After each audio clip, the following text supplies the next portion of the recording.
DVD, I'm going to show you some of the basic mechanics of the Kimura tie-off blueprint that we have here. We're going to start and show some variations of grips and whatnot, and what to do and what not to do.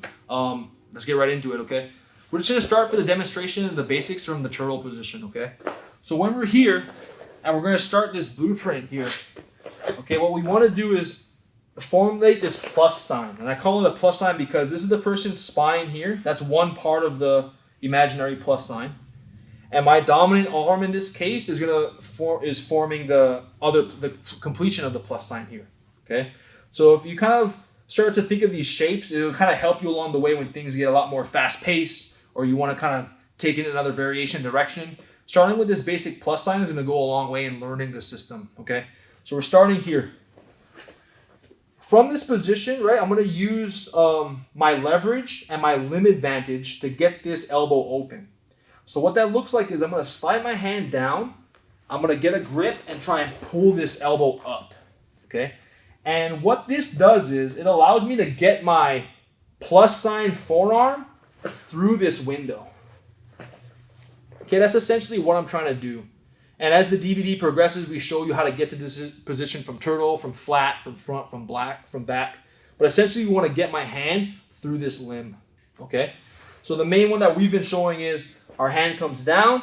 You're going to feel this nice, almost like leverage for your arm and your bicep to pull this arm up, okay? Of course, when you have another limb involved here, you're going to be able to crack this elbow up for a second. Now, this window of opportunity, it closes very quickly. At elite levels or training camps or in the dojo, the more game of a person you're fighting, the smaller this window will be. So I want you to anticipate the reaction of this person. When I pull this elbow up, I already know what I'm looking for. I'm looking to send my hand through and start the position, okay? So when I pull this up, I send my hand through, and now we're going to try and close this system off, okay? I'm going to let this second grip go. I like to maintain control. So I slide my palm down this forearm, and I want to grab the meat of his hand, right? My 4 fingers go in the middle of his palm, and that's what I want to start the grip off with, okay? And lastly, my initiative small starting hand is going to grab my wrist, okay?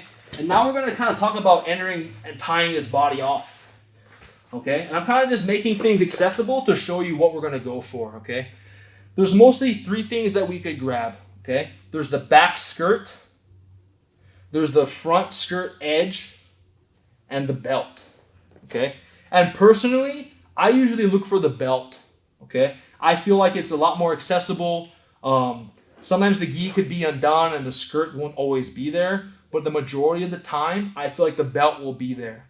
So that's kind of like my go-to grip, but it is possible to do it from the back skirt, the front edge, and the belt. So let's just take a look at what those 3 looks like.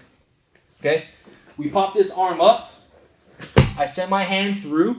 Okay, and just for demonstration purposes, right, I'm just going to slide my hand over. So it's a small sliding motion. My inner wrist is always connected to his outer wrist. So it always just kind of hovers and maintains control no matter what I have to grab. Okay. We don't want to introduce unnecessary space into the position. So that means if I'm here, I don't want my body to be far away. So even the space that exists between my sternum and his elbow, we don't want to have big space. We want to be able to be tight here. So I tell my students, you want to work in a tunnel. You want to work nice and low. Keep your head low.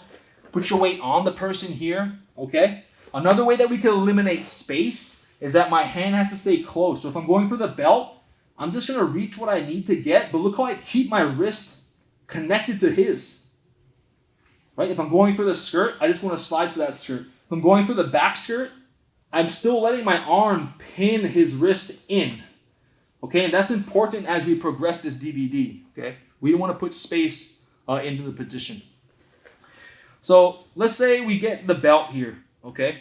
There's also a variation in which we could do with our hand that completes the Kimura tie-off. Okay?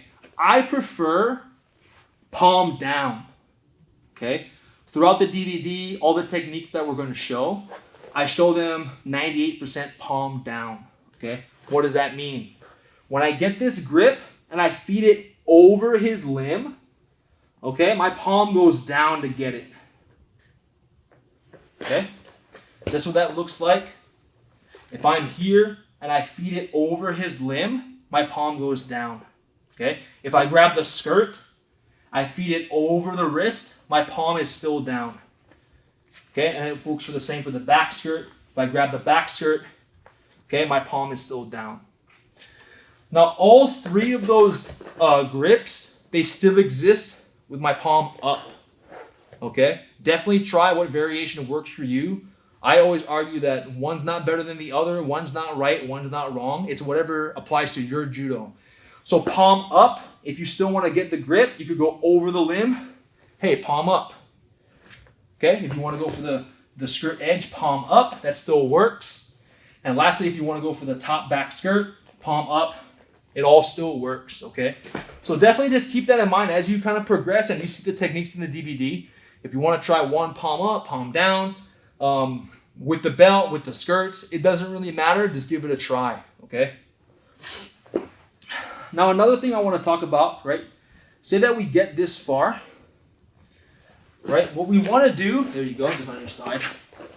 The reason why we're showing this blueprint is to show the versatility that exists in this technique, okay? Essentially what we're doing is we're negating an entire limb of our opponent. In this case, his arm, okay?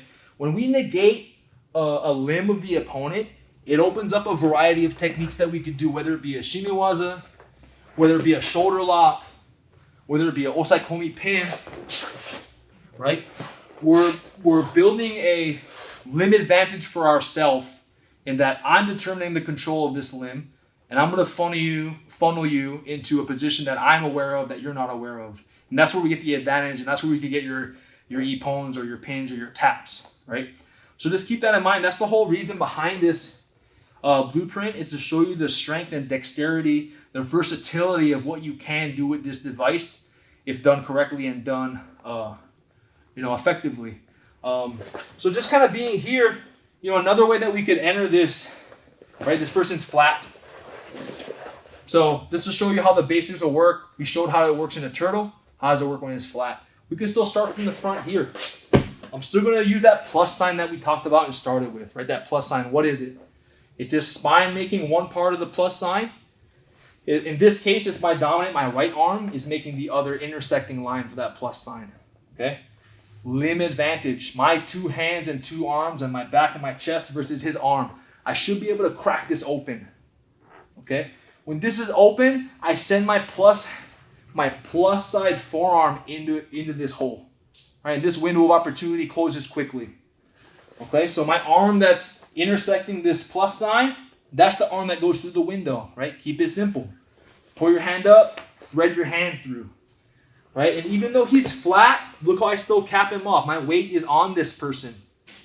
I could go for the belt, right? In a small sliding motion, go for the belt, feed it to your hand, okay? I could go for the skirt. There's that skirt. Pull the slack out first. Palm down is also fine. If you want to try palm up like we showed, go to palm up, get that grip there, okay? And while we're at it, your hands have to help each other out, okay? I'm not just leaving this hand in and having this hand, I have to get the tip, I have to make it work. This hand could move too. Meet that grip halfway. What does that mean? If I get here, I get the skirt, I could actually just reach. So I'll move my initial hand closer to that grip and take the slack out. Now when I set it back, it's so much tighter. So as you get more familiar with this blueprint, you realize that your hands have to be fluid and dynamic and they have to work with each other. It's not just my one hand, get this grip and make it work. Both hands have to meet each other halfway, okay? So when I get this grip, just to show you, I'll go palm down. Look how my hand will move. And I'll tie it off. This is nice and tight. Now with this device, maybe I'll just drag them back. All right, maybe I'll go for a paper cutter choke here.